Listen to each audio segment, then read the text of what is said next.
being pretty, powerful, and purposeful, being a true testament that everything I've been through, am going through, and will go through has just been a blessing in disguise, and paving the way for Jasmine Lynn Enterprises to be known around the world.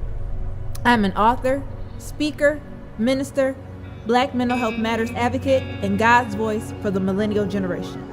I am Jasmine Lynn Pope, and I am turning my wildest dreams into the greatest reality.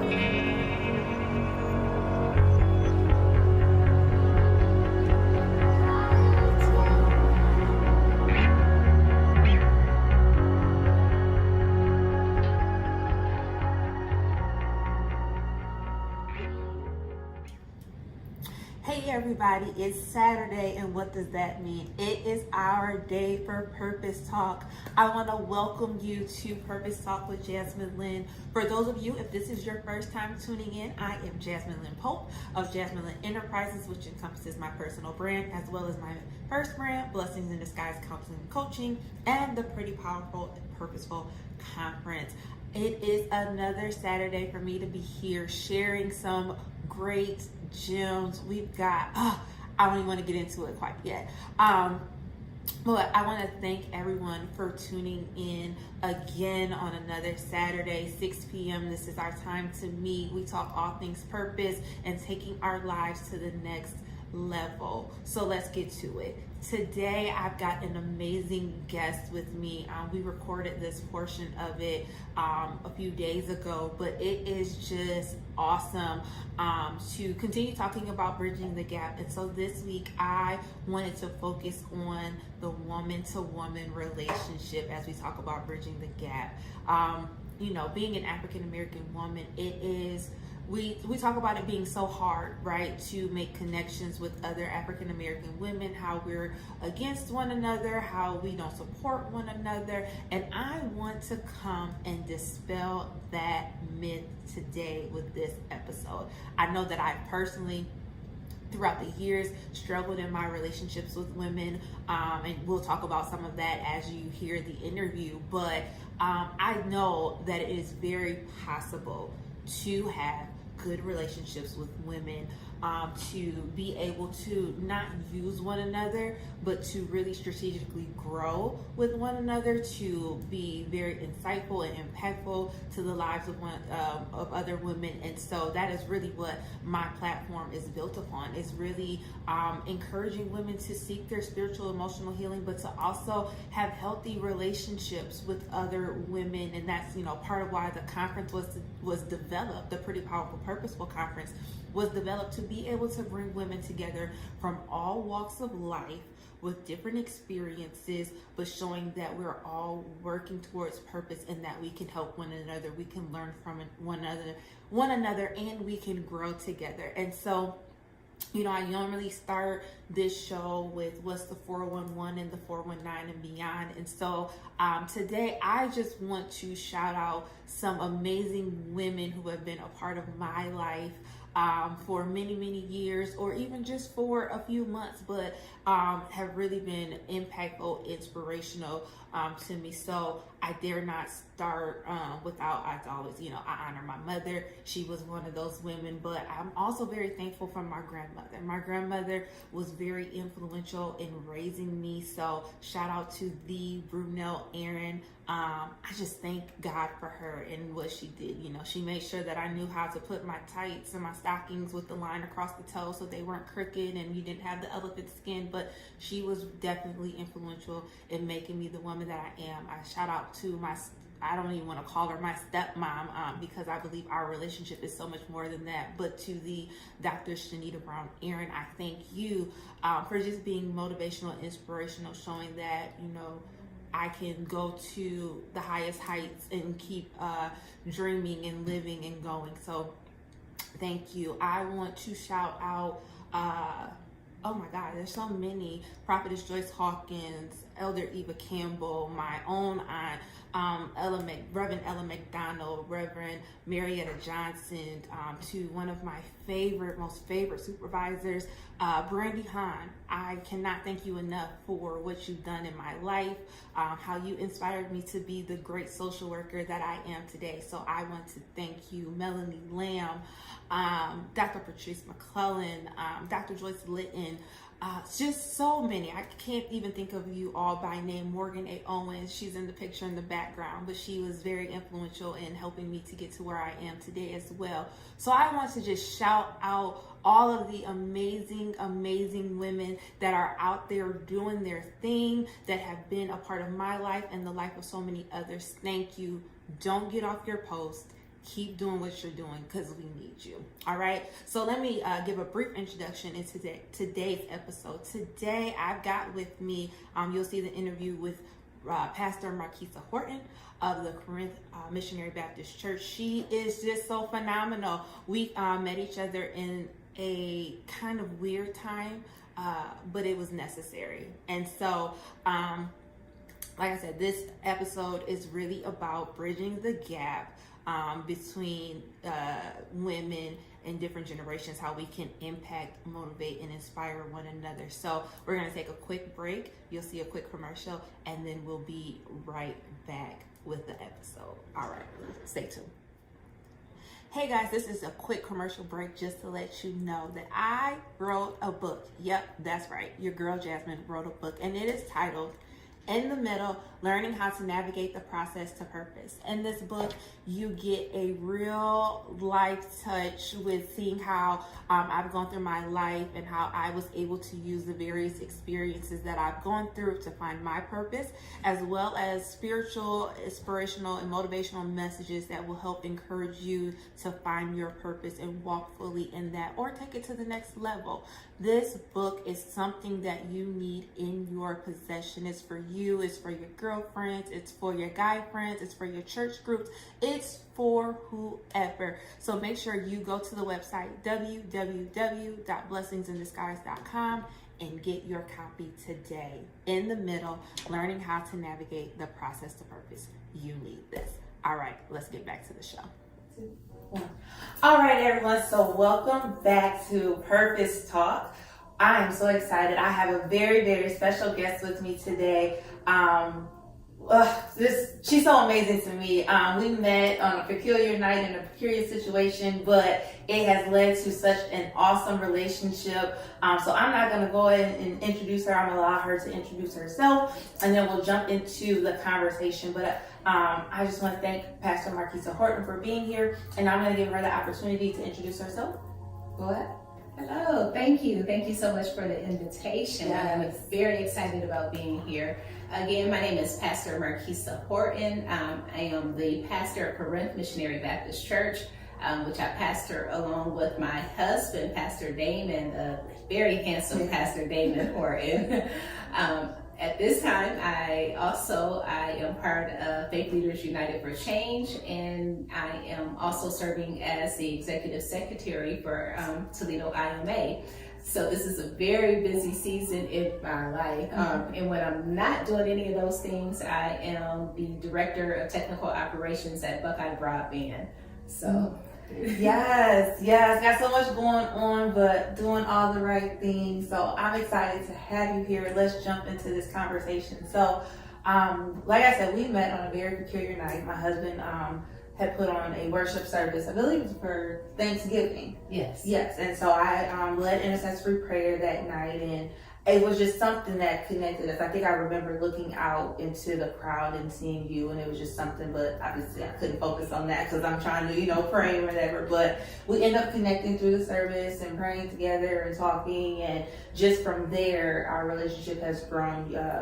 We've gotten together and had conversations. Our us with our spouses, having dinner and all of those different things. And it's just been something that's so amazing to be able to connect with other people. I'm not from the city of Toledo, so being able to meet people and, build true, genuine relationships with people is always so good for me. So, as we engage in this conversation, part of it is talking about bridging the gap. And so in last week's episode, I had Bishop Randall Parker III and Reverend Perry Harris here with me, and they really focused on like that male to male connection and the spiritual father and spiritual son aspect. But I wanted to bring you on. I feel like God led me to bring you on because of the connection that we have, and really instilling in anyone who will watch this, whether they watch it on the day the show airs or they go back and catch the replay, across the board, that it is very important for women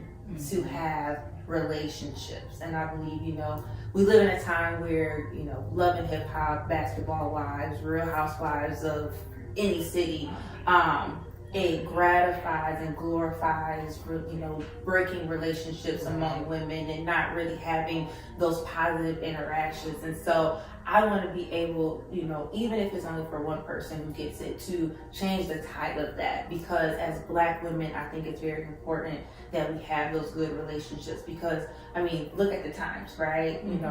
With killings and murders and crime and all of that type of stuff, we need to be strong together, yes, right? And so, as we kind of flow through this, how important has it been for you to find good Black women that you can engage with, interact with, and what has been your journey in developing those relationships? Well, before I answer that question, I want to go back to that night that we met each other. That night, I remember watching you, and as I watched you move, and I went home, I text a friend of mine that's a couple of friends that are members at Canaan, like, who is that young lady? Who is that powerhouse? And I reached out to Bishop, and I was just like, you need to make sure you keep your eyes on her. That's her right there. I kept talking about you throughout the night, and my husband, he called me conceited because I told him, I said, she reminds me of myself. It was just something just so powerful about you that just drew me to you, which I guess is abnormal, but not so abnormal. I have a lot of spiritual daughters and nieces, but it was something, it was a friendship that drew me to you. It was something different than the regular relationship. Most of my friends in my friendships, to answer your question, have been very important to me. But on my journey, I found myself connecting better with older women. I've always had my older sisters in the Lord, my pastor, who I could always had around, not just a pastor, but just a friend. My mother, who's a friend, my aunt, who was one of my best friends, 70 years old, and I talk to her every day. And in my journey, I would often find myself disconnected with women that were my age. And up until, I would say, the past maybe 7 years, God has allowed me to be able to grow in relationships with women that were closer to my age. And in that journey, I found that it was a me problem. It was a problem with me being able to connect with my peers, because if I'm with an older woman and I know that I have growing to do, it's easier to accept that. I know I don't expect myself to have the maturity that my 70-year-old aunt has, or the wisdom that my mother has. So I love being with them and gleaning with them. But when I'm with my peers, we would judge each other on different things. We would judge each other. Maybe I'm sitting in a room and I feel inadequate because I didn't have the name brand shoes, or my purse was a knockoff and hers was real. And so it was more of a challenge connecting with them. And it was just, as a woman, realizing that I think before we began the recording, I talked about me just washing my hair, and how my hair wasn't as full as I normally like it being. So say 7 years ago, during that time, I would say I couldn't connect with you because I'm sitting in the room thinking about how my hair isn't full enough rather than working on us really talking and communicating. I'm inside of my feelings because I feel insecure around you. And so once I was able to embrace who I was, learn who I was, and deal with those insecurities, it became easier for me to connect with my peers and my sisters in my age bracket. Yes, and I think, insecurities is something that we all deal with. Something that we've all struggled with, whether it's small or big, a lot or a few, we all have those insecurities. And so, when I look at our relationship, and how it's grown and developed, and I think I shared this, before as well. I had my mother in my life, but she wasn't always a part of my life. And so I think for me, that made me struggle in relationships with other women. And on top of having struggles with other women, then I had my own insecurities. And so I really, when we first connected, my mind wanted to say no, right? My mind wants to say, you can't, engage with her. You don't know her, this, that, and third. But there was a peace that came about it, right? And so through that, and our various interactions, then I was able to begin to trust you. And, recently I shared something that I was going through with you that, family didn't know, right? And I felt that peace and that comfort of being able to do so. So I say all of that to say, how in your walk have you learned the importance of trust, and how has that impacted you as you build relationships with other women? That is a really good question. Trust is one of those things that I think that I found out through a lot of failures. Because for me personally, the type of person that I am, even before I was sanctified, saved, and filled with the Holy Ghost, I had this old school mentality where, like, if we hung out together, if we did dirt together, if we did whatever it was that we did together, if we stopped being friends today and never spoke again, I wasn't going to drag your name through the streets. The friendship just was ended. It was over. I wouldn't go back and talk about stuff that we did together when we were friends. If I was with you and we did it together, then just because we're not friends, all of a sudden you don't become the dirtiest person in the world. So that's the type of person that I am. But what I had to discover and find out in life is that everyone isn't that type of person. Saved, sanctified, filled with the Holy Ghost or not. Some people they aren't built like that. It's not part of their character. It's not who they are. And so I think that God will send people that you can trust, and you'll be able to identify that character, that you'll have that discernment. But you can't just make an assumption that everybody is capable or have that quality of trust. You have to meet people where they are. It's not a quality we all have. Yes, I'm in leader school, which is presented by Dr. Matthew Stevenson and his team. And so one of the things that he said in our leader roundtable this past week was, you can't expect you from other people, right? And so we can let people know what our expectations are, but we shouldn't just go in expecting that, like I said, because I'm saved, they're going to be saved, because I'm kind and I'm gracious, or I'm a giver, or whatever quality it is that you have, that a person is going to do that for you and to you. You just have to. You can always see the potential in someone, but that doesn't negate who they are right here in this moment, and you have to decide whether or not you can be in a relationship with that person right here in this very moment. And I think those are key lessons that we have to learn when bridging the gap, building relationships with people, is that a person is right where they are in that moment, right? And so when we talk about bridging the gap, I'm a millennial, so I'm gonna come from a millennial mind frame. I feel like when we walk into certain rooms, certain situations, whether it's inside or outside of the church, that we are, sometimes expectations are put really heavy on us to be and do, talk, walk, live a certain way, and we're still trying to figure ourselves out. I grew up in church, so I grew up in New Jerusalem Missionary Baptist Church in Tennessee, Ohio, from yay high to I left, when I came to college and stuff. And so I know church, but there's a lot of people within my generation specifically that didn't have that experience. They didn't grow up in church, and so they're walking in, they're fresh, they're brand new, and they don't talk the talk, they don't walk the walk, as we have. even from our different generations, just because our experience has been different.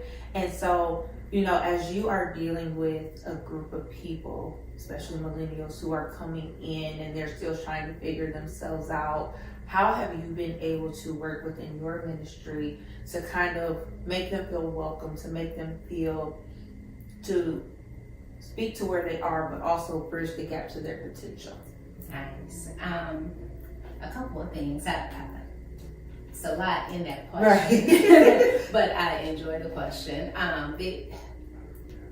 In the church, we've been able to bridge that gap. We have, the unique thing about the church is that we have a generation that's older, and then I have a generation of probably under 30. The majority of our members are probably under 30. And then there's a gap missing, that's my age. The motto of the church is that we're the church that we're known by our love. And those long-standing members, they live according to that. That is something that's not just a philosophy, it's not just something that they say, it's something that who they are. Mm-hmm. And so you'll see that love, and from the moment you walk in the door of the church, from the 60-plus-year-old usher that greets you at the door, where people that have joined the church will say that it's because of the love that they received from that usher. So first of all, it's just being the church, we have to truly go back to loving people. Mm-hmm. We have to truly love people the way that Jesus told us to love people. Mm-hmm. And that means that you don't judge them based on what they look like, based on, it's not up to us to judge, it's up to us to love. And mm-hmm. if we do the loving, then the Spirit will come in and He'll condemn and He'll convict and He'll clean up and He'll do all of that. Mm-hmm. If we just focus on what God told us to do, then He'll do the rest. And so I think that we've been able to really avoid a lot of issues that other churches with those two generations. I mean, you have a big generation gap there. We've been able to avoid that because the people of God truly love it the way that God told us to love. Mm-hmm. And I think I forgot a part of your question. So I think the other part of it was, besides the welcoming them in and, getting them in with that love, what types of things are you doing specifically with this younger generation to meet them where they are, but still bridge that gap to the potential that is within them?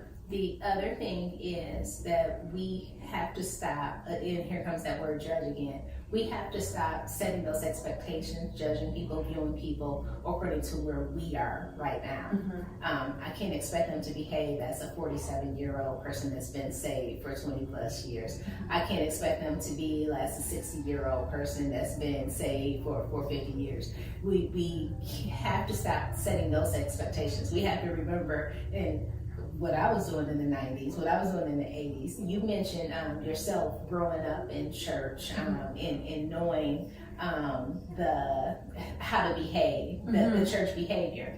I personally believe that we have to get past the church behavior. I think that one of the reasons why we lose this generation is because they know a fraud, and they see a fraud, and they are turned off by a fraud. Until we start to be genuine in who we are inside the church walls, outside of the church walls, we're going to keep pushing them away. They're going to be turned off by that. Mm-hmm. Once we're able to merge our identity and realize that a Christian is a Christian is a Christian, that's who you are, then that generation will be able to recognize that and see that in us, and they're drawn to it. Mm-hmm. So when you talk about the identity of a Christian, right? Because a lot of times, we're on Facebook, so you scroll and you see, well, I don't want to be, believe in Christianity because I saw such and such wearing this, or I don't want to be a Christian because I heard such and such say this that maybe is or isn't in the Bible, because they probably don't know, but they're just, putting it on Christianity. Explain that, in a sense where it's not so concrete, you know what I mean, when you talk about the identity of a Christian. So I'll go back to, I grew up in church. And I'll say when I grew up in church that I was taught that you had a church persona. You had a certain way that you talked. Even the tone of your voice, I would say, was a certain way when you were in the church. That wasn't necessarily who you were outside of the church.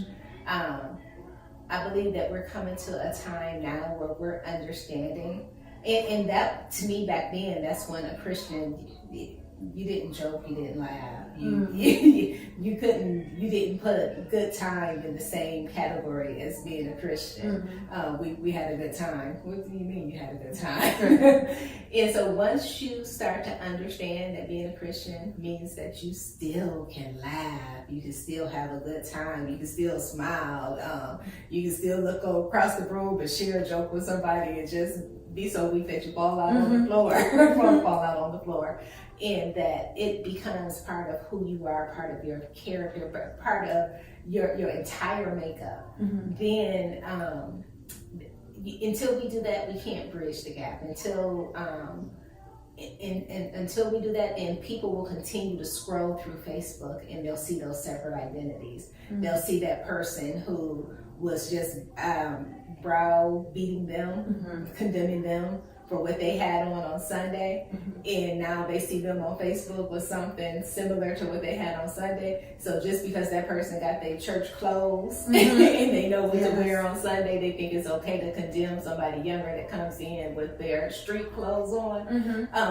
And so that forces, once you get defensive, once you've been put, on the defense, you start looking for things to battle back with it. So you're looking for that fraudulent activity. Yes. All right, guys, so I want to thank you for tuning in to another amazing episode of Purpose Talks. Guys, I just can't thank you enough for being a viewer, whether you're watching this on Buckeye, Channel 69, Facebook, YouTube. I'm appreciative of you tuning in. Don't worry, we've got more great content coming, so don't think that Purpose Talk is going anywhere. We're going to be right here again next Saturday. Once again, thank you to my wonderful guest, Pastor Marquisa Horton. I love you, and I love each of you, my viewers. Have a good rest of your Saturday. Enjoy your Sunday, and set your schedule to be right back here next Saturday at 6 p.m. All right, I'll talk to you guys.